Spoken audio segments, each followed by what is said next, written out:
ధ్రువస్తుతి. ధ్రువుడు నారాయణ్ణి కాంచి చేసిన స్తుతి ధ్రువస్తుతి. ఇది 12 శ్లోకములతో ఉన్నది. ధ్రువస్తుతి భాగవత సంహితలోనిది. భగవంతుని మనము ఏం కోరుకోవాలో స్పష్టము చేసే ధ్రువకృత భగవత్ స్తోత్రమిది.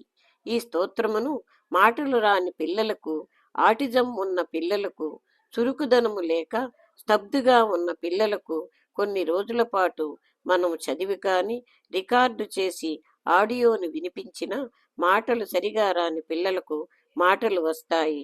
స్తబ్దతగా ఉన్న పిల్లలు చురుకుగా తయారవుతారు. పిల్లలలో జ్ఞాన వృద్ధి అవుతుంది.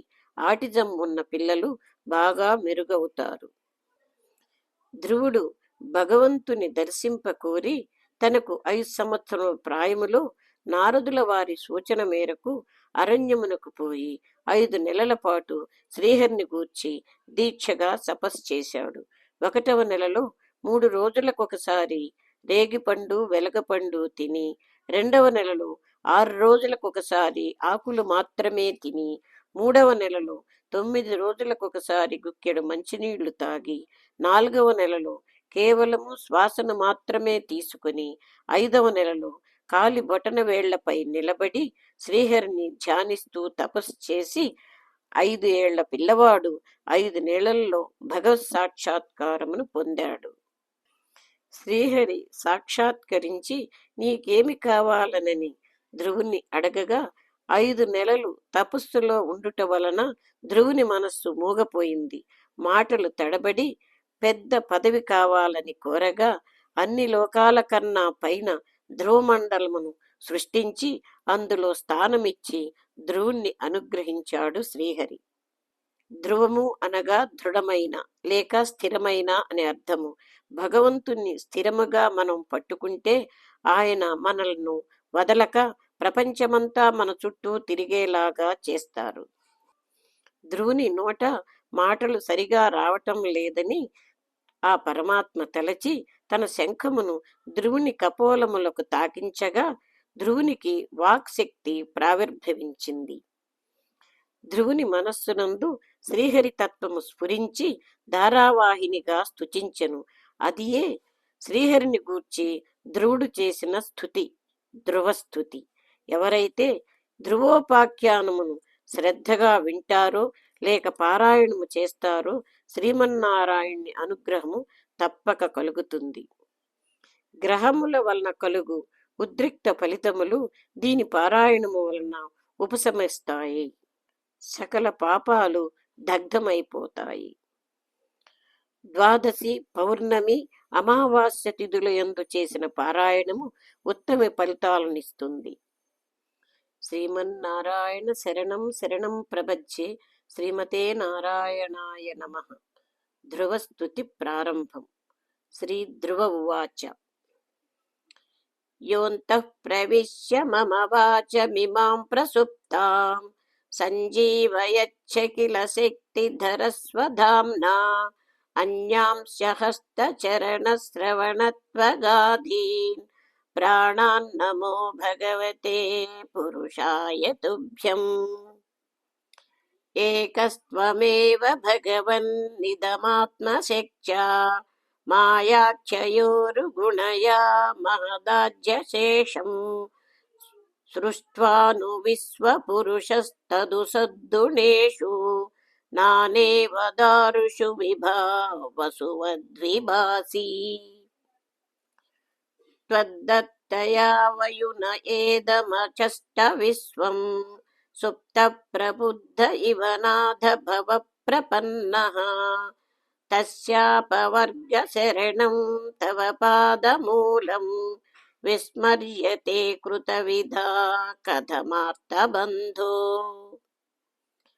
నూనం విముష్టమతయస్తవ మాయయాతే ఏ త్వాం భవాప్యయ విమోక్షణమన్యహేతో అర్చంతి కల్పకతరుం కుణపోపభోగ్యం ఇచ్ఛంతి యస్పర్శజం నిరయేపి నృణాం.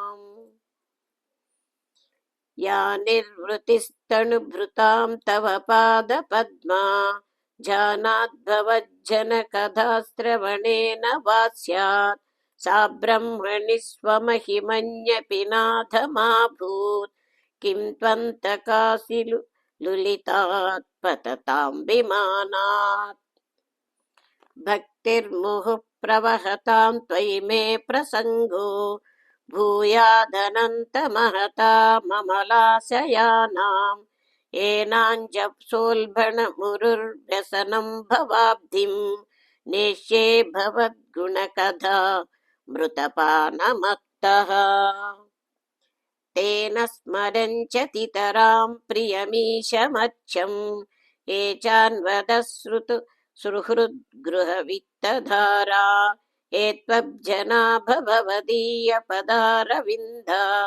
सौगश्च लुब्धहृदये सुकृतप्रसङ्गाः तिर्यङ्नगद्विजसरीसृपदेव दैत्यम् मैच्चादिभिः परिचितं सदसद्विशेषम् रूपं स्तविष्टमजते महदाज्यनेकम् नातः परं परमवेद्दि न यत्र वादः कल्पान्त एतदखिलं जठरेण गृह्णन् सेते पुमान् स्वदृगनन्त सकस्तदङ्के यन्नाभिसिन्धुरुह काञ्चनलोकपद्मा गर्भेच्छुमान् भगवते प्रणतोऽस्मि तस्मै त्वं नित्यमुक्तपरिशुद्धविबुद्ध आत्मा कूटस्थ आदिपुरुषो भगवांस्यधीशः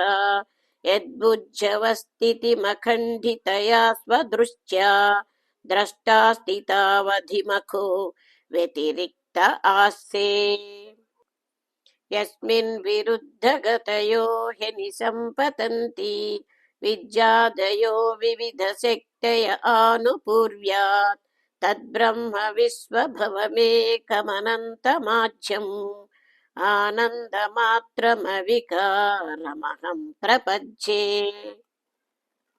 सच्चाशिषो हि भगवंस्तव पादपद्मम् आसीस्तथानुभजतः पुरुषार्थमूर्तेः अप्येव मर्य भगवान् परिपाति दीनान् वास्रेव मत्सकमनुग्रहकातरोऽस्मान् ध्रुवकृत भगवस्तोत्रं सम्पूर्णम्